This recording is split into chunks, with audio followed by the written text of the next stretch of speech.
क्या आपने कभी महसूस किया है कि हम बैठे बैठे ही थक जाते हैं और कभी कभी तो बहुत ज्यादा काम करते हैं, फिर भी हमें थकान महसूस नहीं होता है। आप पूरे दिन घर में बैठे रह सकते हैं, लेकिन जब हम पूरे दिन घर में बैठे रहते हैं तो हमें बोर होने लगता है और हमें थका देती है। और अगर वही हम कुछ खेल खेलते हैं, हम उसमें खूब भागा दौड़ी करते हैं, खूब शरीर को थकने का कोशिश करते हैं, लेकिन उसके बाद भी हमारे शरीर में थकान नहीं होता और खेलने के बाद हमें और चुस्ती महसूस होती है। जैसे लगता है कि हमारे शरीर का एक एक रोम रोम खिल उठा है। अगर आप इसे गौर से समझे तो ये दोनों बात एक दूसरे में उल्टा है, मगर होना तो ऐसा चाहिए था।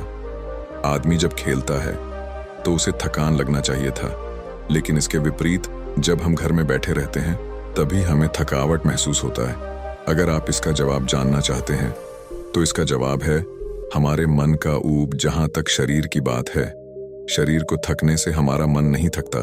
अगर आपका मन थक जाता है तो आपका शरीर साथ नहीं देता।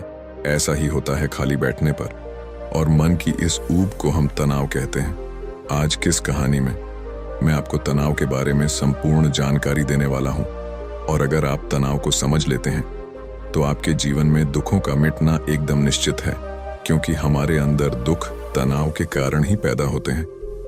चलिए इस कहानी से हम तनाव को समझते हैं। इससे पहले कि आप इस कहानी में खो जाएं, इस चैनल को सब्सक्राइब कर लें।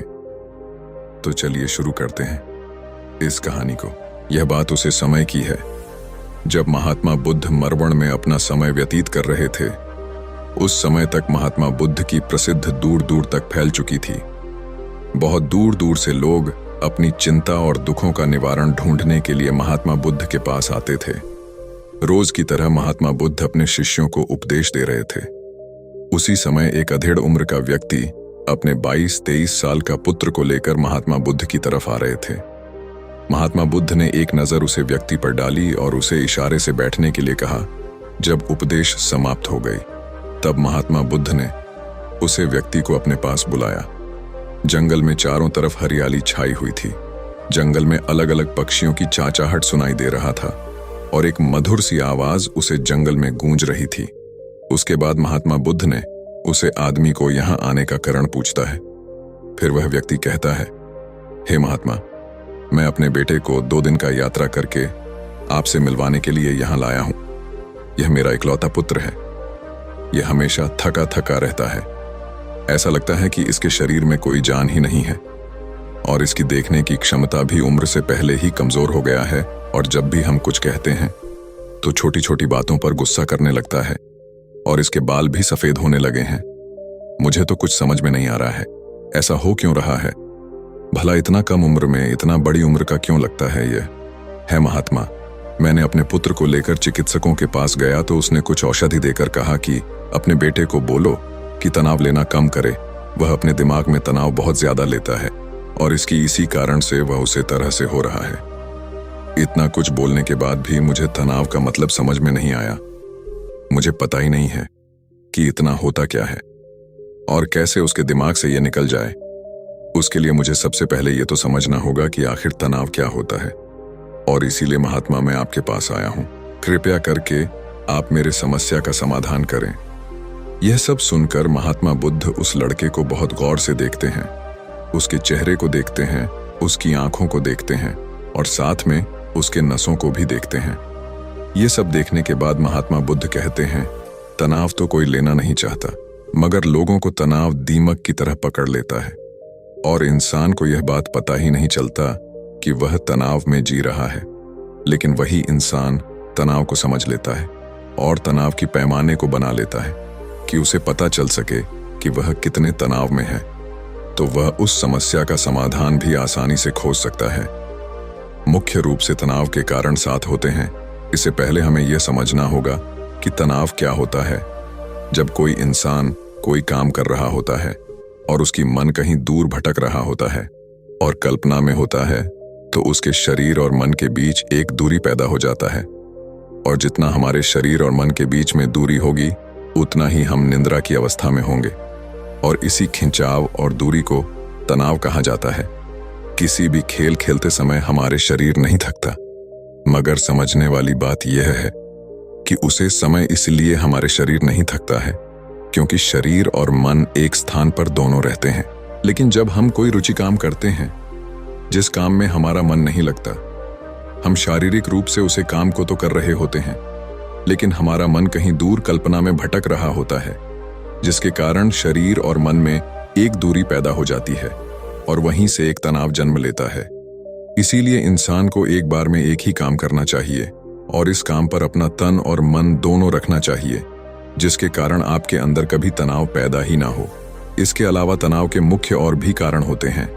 अगर हम इन कारणों को जान लेते हैं तो हमारे अंदर तनाव कभी नहीं पैदा होगा। सबसे पहले मुख्य कारणों में से एक होता है खुद को महत्वाकांक्षी बनाए रखना। कभी आपने गौर किया है, महत्वाकांक्षी के कारण भी हमें तनाव होता है, क्योंकि इंसान कोई लक्ष्य को प्राप्त करने के लिए महत्वाकांक्षी बनता है और उसे लक्ष्य को प्राप्त कर भी लेता है, लेकिन इंसान को लक्ष्य प्राप्त करने के बाद भी उसे दूसरे लक्ष्य प्राप्त करने में फिर से लग जाता है। इसी तरह से वह इंसान लक्ष्य को प्राप्त करते करते गोल गोल घूमते रहता है। इसी कारण से जो इंसान महत्वाकांक्षी होता है और उसे बड़े बड़े लक्ष्य प्राप्त करना चाहता है, वह इंसान वर्तमान में कभी जी ही नहीं सकता है। उसकी मन हमेशा भविष्य की योजनाएं बनाते रहता है। बस उसकी शरीर वर्तमान में होता है और उसका मन हमेशा किसी भविष्य की सोच में खोया रहता है, और मन और शरीर की दूरी पैदा होने के कारण उसे व्यक्ति को तनाव पैदा होगा। महात्मा की बात सुनकर उसे व्यक्ति ने कहा, हे महात्मा, तो क्या व्यक्ति को लक्ष्य बनाना ही नहीं चाहिए क्या? क्योंकि लक्ष्य बनाना भी तो एक महत्वाकांक्षी काम ही होता है। इस पर महात्मा बुद्ध कहते हैं, जीवन में लक्ष्य बनाना कोई गलत बात नहीं है। समस्या पैदा तो तब होता है जब हम पूरी ध्यान उसे लक्ष्य को प्राप्त करने में ही लगा देते हैं। व्यक्ति को वर्तमान में जीना भी आना चाहिए।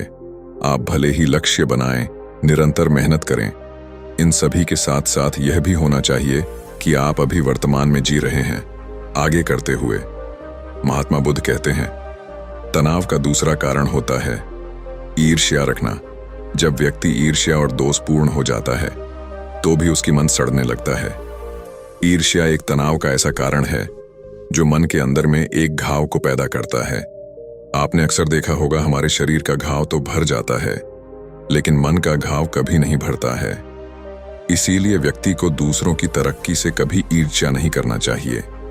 यह भी एक मुख्य कारण है तनाव का। महात्मा बुद्ध ने आगे कहा, तनाव का तीसरा मुख्य कारण होता है किसी दूसरे की प्रति अपेक्षा रखना। बुद्ध ने कहा, एक बाप होने के नाते एक बेटे से बहुत सारे अपेक्षाएं रखना है। मेरा बेटा मैं जिस तरह चाहता हूं वैसा करें और एक कामयाब इंसान बने और वह एक अच्छी जिंदगी जिए। और जब आदमी किसी दूसरे के प्रति अपेक्षा करता है, वह कहीं ना कहीं अनजाने में अपने लिए एक तनाव का कारण बना लेता है। इसी बात पर थोड़ा गौर कीजिए। अगर यही बेटा अपने आप के हिसाब से नहीं चलेगा, वह नहीं बन पाएगा जो उसका बाप चाहता है, तो उनके पिता के मन को तनाव पकड़ लेगा। इसीलिए किसी से भी अपेक्षा नहीं करना चाहिए, नहीं दूसरे से और ना ही खुद से। आगे महात्मा बुद्ध ने कहा, इसी तरह किसी भी आरुचि कम को करने से भी हमें तनाव घेर लेता है। जिस काम में हमारा मन ही नहीं लगता, जिसमें हमारी रुचि ही नहीं है, तो उसे काम में हम जितना ही कोशिश कर रहे हैं मगर मन नहीं लगा सकते हैं।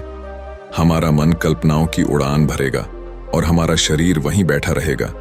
इसीलिए दोनों में दूरी पैदा होने के कारण एक तनाव का कारण बनेगा।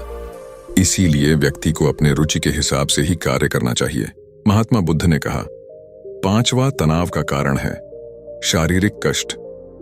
जब किसी व्यक्ति को शारीरिक कष्ट होता है तो वह व्यक्ति इस शारीरिक कष्ट या बीमारी के बारे में सोचता रहता है, जिसके कारण उसके विचार में दुख का भाव उत्पन्न होता है और तनाव का कारण बनता है। यह सुनकर उसे व्यक्ति ने कहा, हे महात्मा, शारीरिक कष्ट तो किसी को भी हो सकता है, लेकिन क्या वह हमेशा दुख की जीवन ही जीत रहेगा? इसका जवाब देते हुए महात्मा बुद्ध ने कहा कि हमारा जीवन एक दुखों का आभास करने के लिए होता है, और जैसे जैसे हमारे उम्र बढ़ती है वैसे वैसे बीमारियां आती हैं और साथ में दुख भी आते हैं और अंत में हमें मौत भी आती है। तो बीमारियां हमारे जीवन का अभिन्न हिस्सा है। किसी को समय से पहले आती है तो किसी को समय में आती है। जब इंसान इसके बारे में समझने लगेगा तो इंसान इसके बारे में तनाव नहीं लगा, क्योंकि वह जीवन का एक अभिन्न है। और इसके लिए व्यक्ति को चाहिए कि वह शारीरिक रूप से अभ्यास करता रहे, ताकि उसका शरीर लंबे समय तक स्वस्थ बना रहे। गौतम बुद्ध आगे कहते हैं, तनाव का छठा कारण होता है अपने योजनाओं का सही समय ना देना। किसी व्यक्ति के मन में किसी भी कार्य करने के लिए इच्छा उठता है और वह बिना सोचे उसे काम को करने लगता है, और जब उसे उस काम में असफलता मिलती है तो वह तनाव से पूरी तरह भर जाते हैं, क्योंकि उसने उसे काम को करने से पहले काम के बारे में पूरी जानकारी नहीं लिया था। व्यक्ति को किसी भी कार्य को करने से पहले उसकी पूरी जानकारी और परिणाम के बारे में समझ लेना चाहिए। हमें सबसे पहले यह सोचना है कि अगर मेरी यह योजना कामयाब नहीं हुई तो मुझे आगे क्या करना चाहिए। इसीलिए योजनाओं को बनाते वक्त हमें पूर्ण रूप से उसे योजना में समय देना चाहिए, ताकि बाद में इस योजना के कारण कोई तनाव का कारण न बने। महात्मा बुद्ध ने आगे कहा, यह तनाव का अंतिम और सबसे महत्वपूर्ण कारण है। बहुत ज्यादा सोचना। व्यक्ति को लगातार सोचना भी एक तनाव का कारण है। इसीलिए व्यक्ति को हर रोज व्यायाम और प्राणायाम हर सुबह और शाम करना चाहिए। फिर उसे व्यक्ति ने कहा है, महात्मा, मेरा पुत्र तो कभी सिर्फ 22 वर्षों का है और इसमें अभी इतनी समझ में नहीं है, तो इतनी सारी बातों को वह कैसे याद रखें और एक साथ अनुसरण कर सके। कृपया करके कोई आसान सा तरीका बताइए जिससे व्यक्ति तन मुक्त रह सके, जिस व्यक्ति आसानी से उसे मंत्र का अनुकरण भी कर सके और तनाव मुक्त भी रह सके।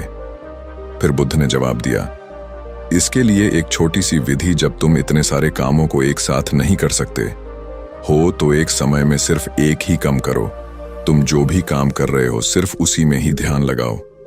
यह सबसे आसान और सबसे अच्छा तरीका है तनाव मुक्त रहने का, जिससे तुम्हारा मन और शरीर दोनों एक जगह पर रहेगी, जिस मन और शरीर के बीच दूरी नहीं पैदा होगी, जो कि तनाव का मुख्य कारण होती है। तो यदि कुछ तनाव से मुक्ति पाने का तरीका, अगर यह तरीका आप अनुसरण करते हो तो आप अवश्य ही तनाव से मुक्त हो सकते हो। तो यह थी आज की एक छोटी सी कहानी, जिससे आपको यह समझ में आ गया होगा कि आप खुद को कैसे इतना मुक्त कर सकते हैं।